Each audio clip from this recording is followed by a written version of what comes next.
সুবিধা পায় সেই ব্যবস্থার জন্য আমার ভারতীয় জনতা পার্টি আমার রাজ্যের সভাপতি এই বার্তা দিয়েছিল।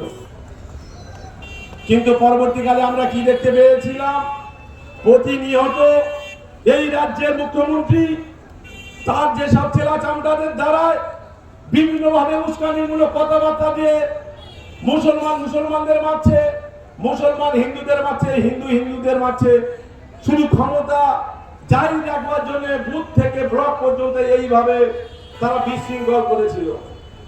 আজকের ভালোভাবে কয়েকটি উদাহরণ আপনাদের সামনে দিচ্ছি, আপনারা এই বিষয়টি দেখবেন, জাস্টিফাই করবেন আগামী দিনে।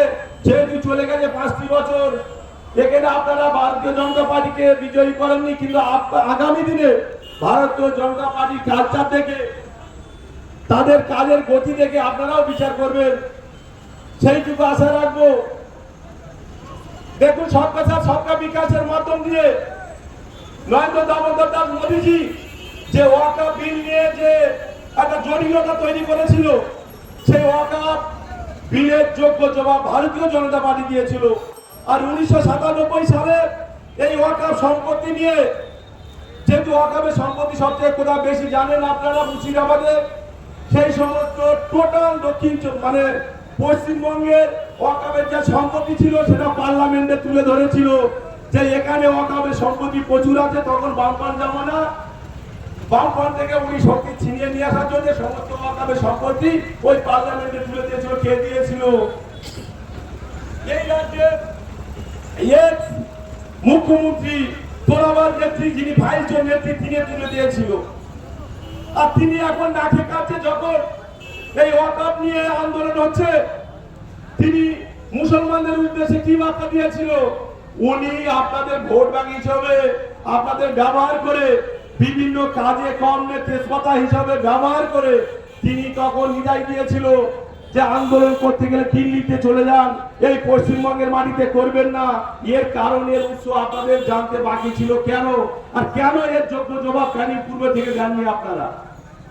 সেই আন্দোলন করবার জন্য এখান থেকে আমি নওশাদ সিদ্দিকীকে স্যালুট জানাবো। সে বিরোধী দলের একজন এমএলএ হলেও এখান থেকে আমি তাকে স্যালুট জানাবো। মুসলমান ভাইদের নিয়ে যখন এই ধর্মতলামুখে ওয়াকফ নিয়ে যখন আন্দোলনে সামিল হয়েছিল, তখন শয়ে শয়ে এই হারমা ছকার মোল্লার নেতৃত্বে ওই মুসলমান যখন ভারত থেকে গাড়ি যাচ্ছিল, তাদের মুসলমানদের উপরে আক্রমণ করেছিল। কত বড় জিহাদি এই শওকত মোল্লা এবং শওকত মোল্লার নেত্রী, সেটা আপনারা জানেন। কেন আজকে আমরা গণতন্ত্র দেশ, গণতন্ত্রের মাধ্যমে তার যোগ্য জবাব দেব না? আর যোগ্য জবাব না দিয়ে এই মুসলমানদের ধার করে কেন এইভাবে অরাজকতা প্রতিটি ফ্যামিলিতে কেস কামারি, মাথা ফাটা, বোম বন্দুকের রাজত্ব চলছে? এই বোম বন্দুকের রাজত্ব আগামী দিনে চলতে দিতে আপনারা দেবেন না, আর আমরাও সেটা দেব না। সেই অঙ্গীকারবদ্ধ দিয়ে আগামী দিনে আপনাদের স্বেচ্ছাসেবক হিসাবে প্রতিটি বুথ স্তরে পৌঁছে যেতে হবে। প্রতিটা বুথে যাতে করে উন্নয়নের জোয়ার বয়, সেই দিকে আপনারা এগিয়ে যাবেন। সব থেকে বিশেষভাবে আর একটু আপনাদের স্মরণ করে দিব, আমাদের এই 29 তারিখে যে ভোটটা শেষ দফায় ছিল, এই 29 তারিখে ভোটে আপনারা যা রায় পেয়েছেন মাথা পেতে নিয়েছি। কিন্তু ভোটের আগে আমাদের যশস্বী প্রধানমন্ত্রী তথা এই পশ্চিমবঙ্গের রাজ্য সভাপতি শ্রমিক ভট্টাচার্য মহাশয় প্রতিটি মায়েদের যে 3000 টাকা অন্নপূর্ণা ভান্ডার দেওয়ার প্রতিশ্রুতি দিয়েছিল, আপনাদের মাধ্যমে আজকের বলে যাচ্ছি, আমাদের স্বেচ্ছাসেবক টিম প্রতিটা বুথ স্তরে তৈরি আছে এবং তারা প্রতিটি মায়েদের কাছে যে ভিজিটিং কার্ড আছে সেই কার্ডটা ফর্ম ফিল আপ করে যে আইডেন্টিফাই গুলো করে দেবেন আপনারা, সেগুলো পঞ্চায়েত এবং বিডিও অফিসে জমা করবেন। 3000 টাকা প্রতিশ্রুতি দিয়েছিল, সেটা 3000 টাকা দেবে। যে সমস্ত যুবক যুবতীদের ওই তৃণমূল কাটমানি সরকারের আমলে 1500 টাকা করে প্রতিশ্রুতি দিয়েছিল ভোট ব্যাংক হিসেবে ব্যবহার করার জন্য, ভোট আদায় করার জন্য, মুষ্টি কয়েকজন পেয়েছিল, কিন্তু সবাই পাইনি। বুকে হাত দিয়ে আপনারাও বলবেন, কিন্তু আমরা যা বলি সেটাই করি। যুবক যুবতীদের ও 3000 টাকা করে পাবে, সেটা বুথ স্তরের সমস্ত কার্যকর্তারা সেই অঙ্গীকারবদ্ধ হয়ে স্বেচ্ছাসেবক ভলেন্টিয়ার হিসেবে সেই কাজটি করবেন। এবং বার্ধক্য ভাতা, বিধবা ভাতা হিসেবে 3000 টাকা করে সেটাও পাবেন, তার ব্যবস্থা করবেন। বিভিন্ন যোজনা আছে, যে 200টির উপরে যোজনা আছে, সেই যোজনাগুলো প্রতিটি বুথে স্যার আপনারা পৌঁছে দেবেন। দেখুন, এই মুখ্যমন্ত্রী, এই এক্স মুখ্যমন্ত্রী পশ্চিমবঙ্গে যতদিন আগে ছিল 1,20,000 টাকা করে ঘরের টাকা দিয়েছিল। 1,20,000 টাকা ঘর হয়? 1,20,000 টাকা একটা বাথরুম হয় না। যার শিক্ষামন্ত্রী পাত্র তার এটা মানে সেই বাথরুমে ঢুকতে পারবে না। কিন্তু 1,20,000 টাকা করে দেওয়ার পরেও সেখানে 20,000 টাকার অধিক কাটমানি হিসেবে এই তৃণমূলের চামচারা নিয়ে তারপরে আপনাদের ঘর দিত।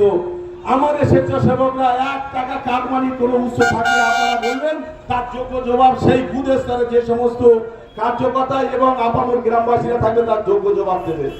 ভারতীয় জনতা পার্টি কোনো কাটমানি প্রশ্রয় দেয় না, আর আগামী দিনেও দেবে না। সমস্ত কিছু ত্যাগ করেই ভারতীয় জনতা পার্টি করতে হয়। সেটা কিভাবে শিখতে হয় সেটা আপনারাই শেখাবেন, যাতে করে এর দ্বারা কোনো বিশৃঙ্খল না তৈরি হয়।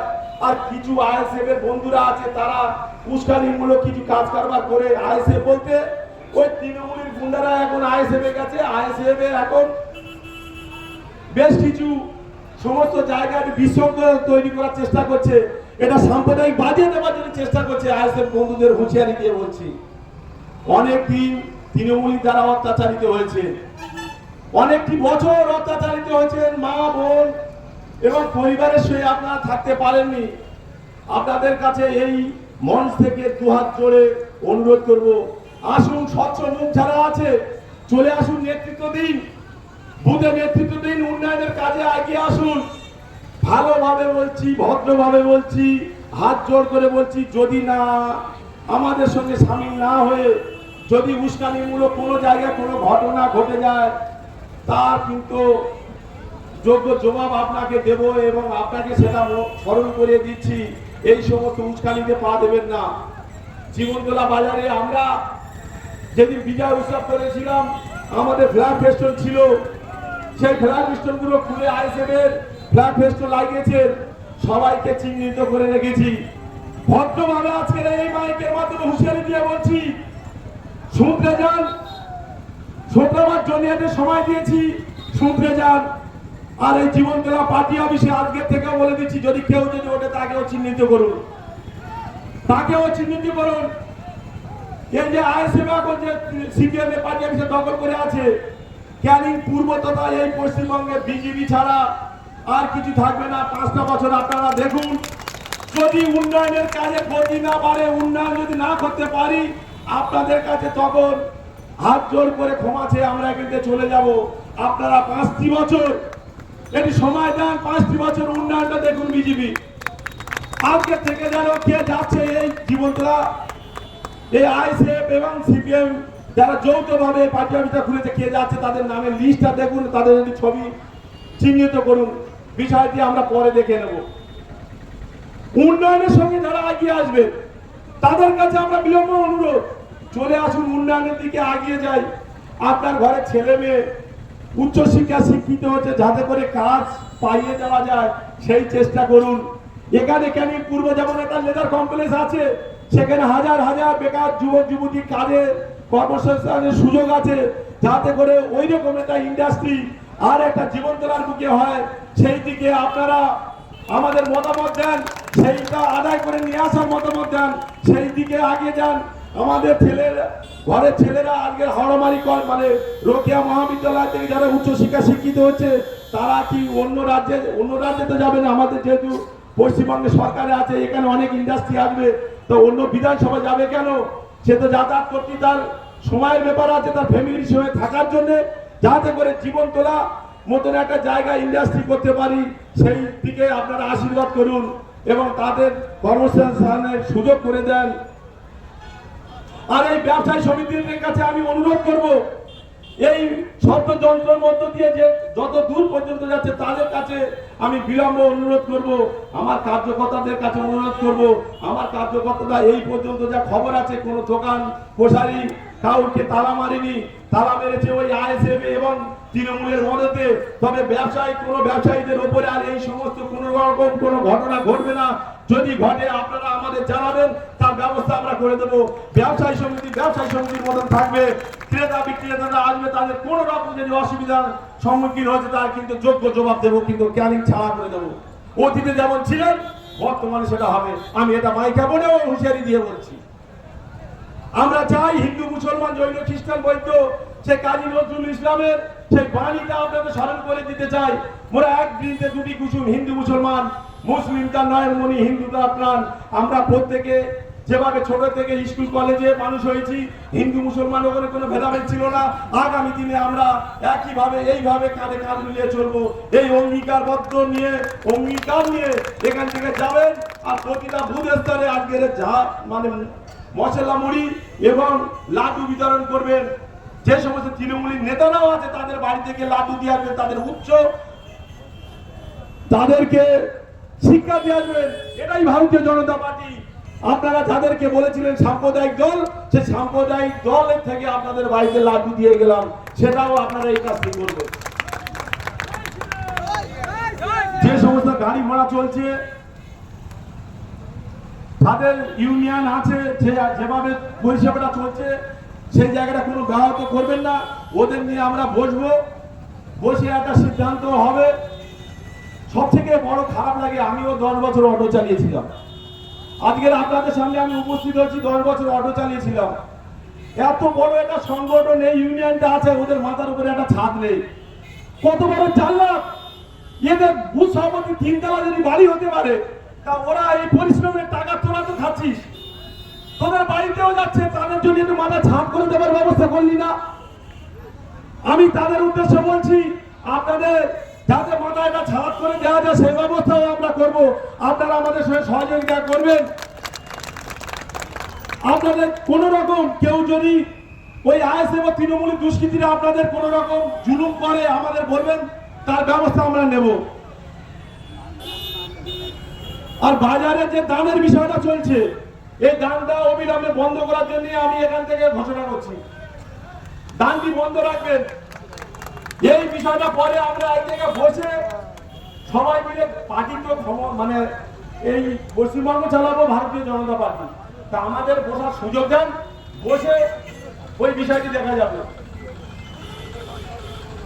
অনেক তো সমস্যা আছে, সেই সমস্যাগুলো তো তুলতে হবে। অনেকের বাজারে দোকান ছিল, জোর জবরদস্তিতে দোকান দখল করা হয়েছে, সেই বিষয়গুলো তো দেখার সময় দাও, দেখতে হবে।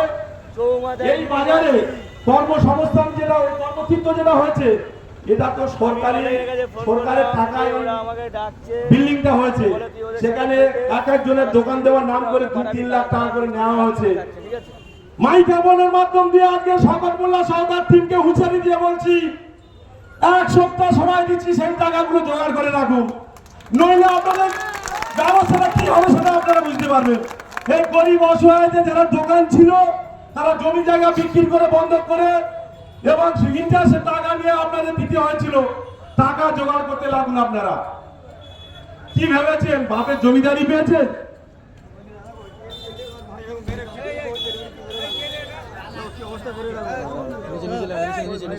বিষয়টি ভাবতে হবে। আজকের অভিষেক বন্দ্যোপাধ্যায় তিনি বলে দিয়েছেন সমস্ত জায়গায় নীল সাদা রং করতে হবে।